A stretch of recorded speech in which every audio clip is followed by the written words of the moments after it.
Tutto è cominciato al Tronchetto alla partenza del ferryboat per il Lido. Gli 8 separatisti armati, armi vere o finte a questo punto non importa, si sono praticamente impossessati dell'imbarcazione per caricare i loro mezzi. Ecco il racconto del capitano sequestrato.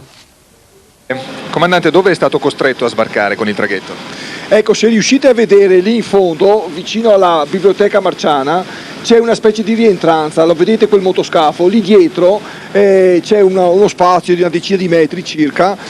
Si chiama proprio San Marco, il traghetto dirottato dal comando Serenissimo. Adesso trasporta soldati veri. Per Giovanni Girotto, un avventuroso bicentenario della caduta della Repubblica di Venezia. Si sono presentati un comando di persone armate vestite in divisa militare e conducevano un mezzo, un camion articolato con a bordo qualcosa che non sapevamo cosa fosse perché era coperto con dei teli di nylon.